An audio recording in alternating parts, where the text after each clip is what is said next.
there, storytellers! Welcome back to my channel. Today's video, as you can see from the title down below, is sort of a walk down memory lane. So, I was mulling over my channel the other day, just sort of scrolling through my videos, and I came across the very first one that I posted, and I realized I posted it the same time 3 years ago. So that prompted me to make the video you are seeing before you today, the Booktube Anniversary Tag. It's just 14 short questions about my channel, where it's been, where it's going, so strap in. It'll be a quick one, short but sweet. I've already answered the first question, what anniversary is my channel celebrating? And based on when I posted my first video, it's been 3 years since I've started my channel. Question 2 is what genres do I mainly focus on? And I feel like it's pretty obvious, but most of the genres that I read are fantasy or contemporary. But this year I have made a little bit more of a conscious choice to expand my horizons. So I've been dabbling in the worlds of getting into more classics, more historical fiction, a little bit of sci-fi, and what was the other one? Oh, and a little bit more graphic novels. Question 3, what's been my channel's proudest moment in the past year? And for that, it's, on the one hand, it's just the fact that I've been able to consistently upload for a year. The first 2 years of my channel were a little bit rough, I'm not gonna lie.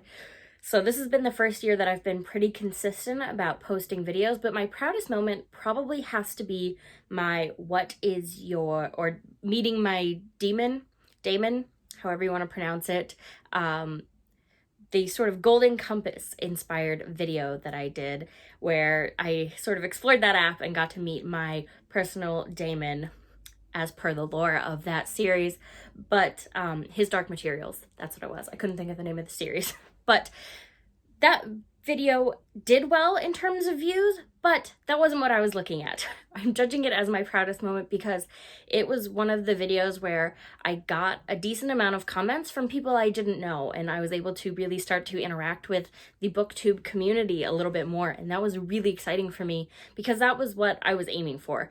Views are great, but they're just numbers. I really wanted to be able to make myself part of the community and get involved in discussions with people and just share a love of books. So that was one of those times where I was really able to connect with some people, and that was awesome. Question 4 is, do you receive ARCs to review? And the short answer is no, I don't. But I did, as some of you saw, get the Witches Steeped in Gold arc. That was from a giveaway that I entered, I believe. As far as I know, I didn't get a letter with it or anything, so I don't know if it was from the giveaway that I won or because it got sent to me, but I'm willing to bet it was the giveaway that I won. Question 5 is, what kinds of videos do you enjoy making most? And for me, that is honestly the ones that challenge my creativity a little bit. I have a wide range of creative interests. I like art, I like journaling, I like reading, I like baking and cooking, I like fashion and makeup. So the videos that I've always really enjoyed making are the ones where I'm sort of meshing those worlds together. The book-inspired recipes, or the book covers as outfits challenge, or doing a makeup-inspired look from a book or a character. Those are the ones that I think I get jazzed about a little bit more, and I think you can really tell. Number 6 is, what videos do you like to watch from other people? And again, I watch a wide range of YouTubers, not all booktubers, but in terms of the booktube community, I really enjoy watching discussion and review videos from other people. I have never been one of those people, despite my love of reading, that likes to write essays about the things that I've read. That was always something that bothered me as a child growing up, mostly because I like to have fairly short and concise thoughts when I'm writing, and essays were all about just continuing to, in my opinion, reiterate the same thought in a slightly different way to illustrate the point a different way, which is valid. I get why teachers ask you to do that, but it was never my thing. So I really enjoy watching other people do it, but I don't always love doing it myself unless it is a book I'm incredibly passionate about. Question 7 is, was there anything you tried on your channel in the past year that just didn't work? And I don't want to say they didn't work. I want to say that I think I did too many of them, and that is bookish quizzes. I do, every once in a while, really enjoy doing a bookish quiz, and I think they can be really fun videos to make, again, if you're passionate about the book that you're taking quizzes about. You know what I mean? At some point, it started to become filler content for me because I was struggling to come up with ideas, in part because I wasn't reading as much, and so I wasn't getting inspired by the things that I was reading to create content based off of them. I was in a little bit of a vicious circle there and struggling to get out of it. So the book quizzes were kind of a way for me to keep making booktube content regularly without having to stretch myself too thin. But ultimately, like I said, I think they were a little bit of a filler, and I didn't think they worked as well for my channel as they could have if they're just sort of staggered few and far between with things that I'm excited about. Question 8 is, have you done anything in the last year that you want to keep doing? And for me, that is my bullet journaling spreads. I think they are really fun.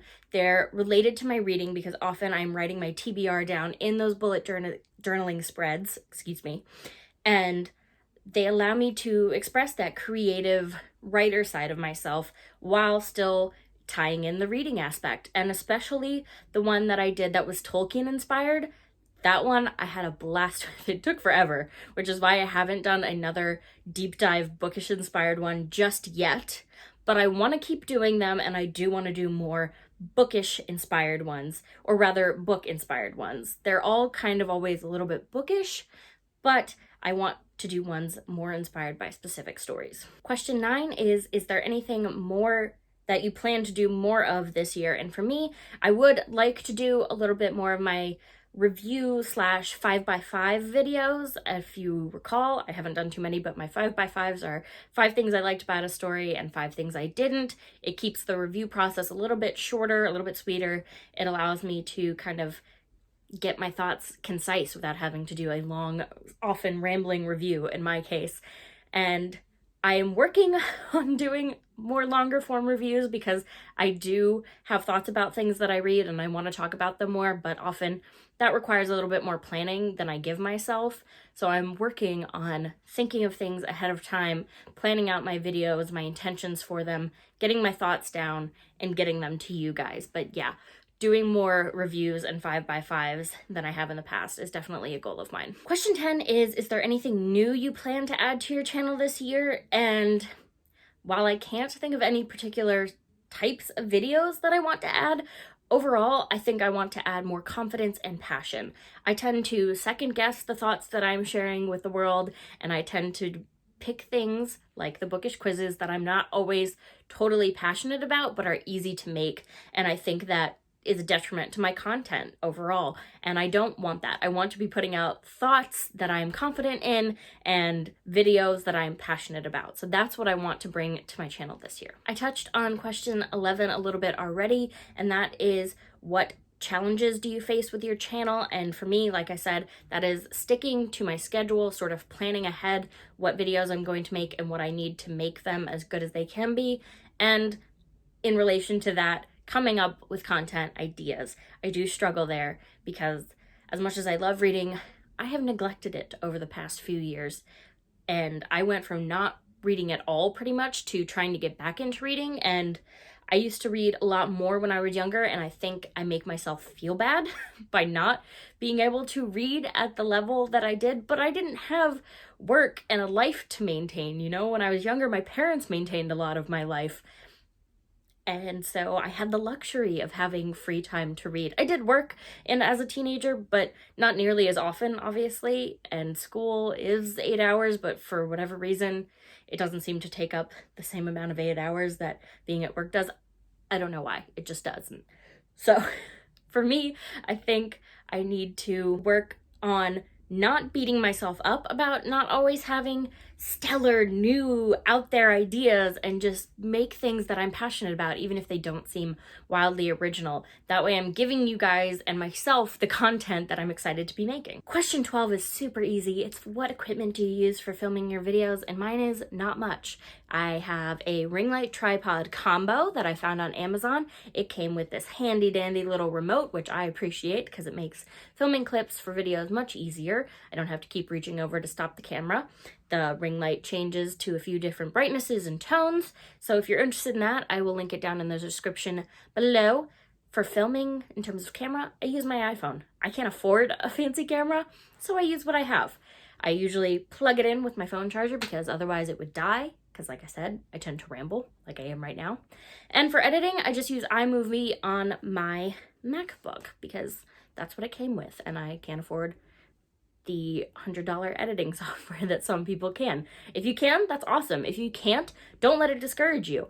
I don't use anything fancy, and I still think quality-wise my videos come out pretty well. So you can use what you have around you, and as long as you're passionate about what you're doing, that'll come across and it won't bother people. That segues pretty well into question 13, which is what advice would you give another booktuber?